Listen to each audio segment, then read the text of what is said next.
யாவருக்கும் இயேசு கிறிஸ்துவின் அன்பின் வாழ்த்துக்கள். இந்த நாளிலும் ஜீவமன்னா மூலமாக உங்களை எல்லாம் சந்திப்பதில் கர்த்தருக்குள் மிக மகிழ்ச்சி. எனக்கருமையான தேவஜனமே, இன்றைக்கு தேவனால் அருளப்படுகிறது. யோவான் 8:12 சொல்லுகிறது, மறுபடியும் இயேசு ஜனங்களை நோக்கி, நான் உலகத்திற்கு ஒளியாயிருக்கிறேன். என்னை பின்பற்றுகிறவன் இருளிலே நடவாமல் ஜீவ ஒளியை அடைந்திருப்பான். எனக்கருமையான தேவஜனமே, தேவனை பின்பற்றுகிற நாம் ஒளியாய் இருக்க வேண்டும்.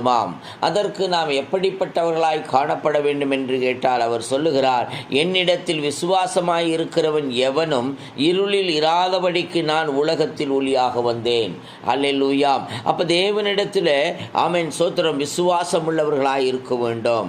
அது மட்டுமல்ல, நீங்கள் உலகத்துக்கு வெளிச்சமாய் இருக்கிறீர்கள். மலையின் மேல் இருக்கிற பட்டணம் மறைந்திருக்க மாட்டாது. எனக்கு அருமையான தேவஜனமே, நாம் இருக்கிற இடத்தில் ஆமென் வெளிச்சத்தின் பிள்ளைகளாய் நடந்து கொள்ள வேண்டும். ஹல்லேலூயா. வெளிச்சத்தின் பிள்ளைகளாய் நடந்து கொள்ள வேண்டும். அதே சமயத்தில் நாம் கனி கொடுக்கிறவர்களாய் இருக்க வேண்டும். நம்முடைய கனிகளை பார்க்கும்போது மற்றவர்களுடைய இருள் வெளிச்சமாய் மாற வேண்டுமாம். எனக்கு அருமையான தேவஜனமே, இன்றைக்கு நாம் எப்படி இருக்கிறோம்? இன்றைக்கு நான் எப்படி இருக்கிறோம்? அதே இருளில் நடக்கிறவன் அவன் போகிற இடம் இன்னதென்று அறியாமல் இருக்கிறான் என்று வேதம் போதிக்கிறது. எனக்கு அருமையான தேவஜனமே, நாம் இருளிலே நடந்து கொண்டிருக்கிறோமா? இன்னைக்கு நம் கிறிஸ்தவர்கள் எப்படி இருக்கிறோம்? கிறிஸ்துவாய் வாழ்கிறோமா? ஆமென் சோத்திரம். நம்மை நாமே ஆராய்ந்து பார்க்க வேண்டியது ஒன்று. காரணம் என்ன என்று கேட்கும்போது வேதம் சொல்லுகிறது, ஒளியானது உலகத்திலே வந்திருந்தும் மனுஷனுடைய கிரியைகள் பொல்லாதவைகளாய் இருக்கிறபடினாலே அவர்கள் ஒளியை பார்க்கிலும் இருளை விரும்புகிறதே அந்த ஆக்கினை தீர்ப்புக்கு காரணம். இன்னைக்கு அநேகரும் ஒளியை விரும்பாமல் இருளை விரும்புகிறார்களாம். எனக்கருமையான தேவஜனமே, இன்றைக்கு நாம் எப்படி இருக்கிறோம்? நம்மை ஆமேன் ஆராய்ந்து பார்க்க வேண்டும். ஹல்லேலூயா. ஆமேன் சோத்திரம். ஏனென்றால் தேவனாகிய கர்த்தர் மரண இருளில் உட்கார்ந்திருக்கிறவனுக்கு வெளிச்சம் தர வந்தார் என்று வேதம் சொல்லுகிறதே. ஆமேன். அதற்காக நாம் எழும்பி பிரகாசிக்க வேண்டும்.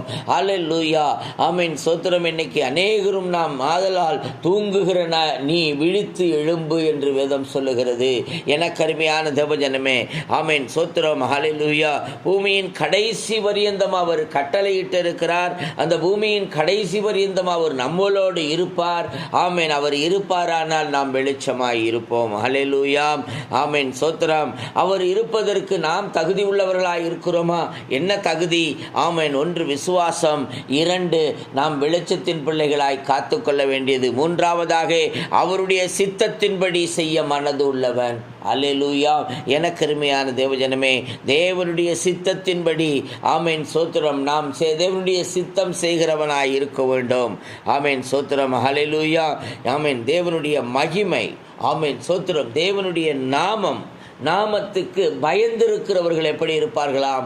அவர் வெளிச்சத்தின் பிள்ளைகளாய் இருப்பார்களாம். இன்னைக்கு தேவனுடைய நாமத்துக்கு பயம் இருக்கிறதா? ஹல்லேலூயா. ஆமேன். ஆராய்ந்து பாருங்கள். ஏனென்றால் ஹல்லேலூயா, ஆமேன், என் ஆத்துமா படுகுழியில் இறங்காதபடிக்கு அவர் அதை ரட்சிப்பார். ஆகையால் என் பிராணன் என் வெளிச்சத்தை காணும் என்று சொல்லுவான். ஹல்லேலூயா. ஆமேன் சோத்திரம். நாம் வெளிச்சத்தை காணத்தான் அவர் அழைத்திருக்கிறார். ஆனால் அவருடைய அழைப்பிலே நாம் நிலைத்திருக்கிறோமா? எப்படி இருக்கிறோம்? ஆமேன் சோத்திரம். வெளிச்சம் இல்லாததினால் இருட்டிலே நடக்கிறனோ அவர் கர்த்தருடைய நாமத்தை நம்பி தன் தேவனை சார்ந்து கொள்ள கடவன். அப்போ தேவனை சார்ந்து கொள்ள வேண்டும். ஏனென்றால் நானே வழியும் சத்தியமும் ஜீவனமாய் இருக்கிறேன் என்று சொன்னவர். ஹல்லேலூயா. ஆமேன். என்னை அல்லாமல் ஒருவனும் பிதாவினிடத்தில் வரா என்று வேதம் சொல்லுகிறது. எனக்கருமையான தேவஜனமே, நம்முடைய வாழ்க்கையில் ஒவ்வொரு காரியங்களிலும் ஆமேன் வெளிச்சத்தை பிரகாசிக்க வேண்டும், பிரதிபலிக்க வேண்டும். நாம் செய்கைகளை, பார்வையில், நடக்கையில் எல்லாவற்றிலும் வெளிச்சமாய் இருக்க வேண்டும். நம்மை ஒருவர் வந்து பார்க்கிறார் என்றால் அவர் வெளிச்சத்தை உணர வேண்டும்.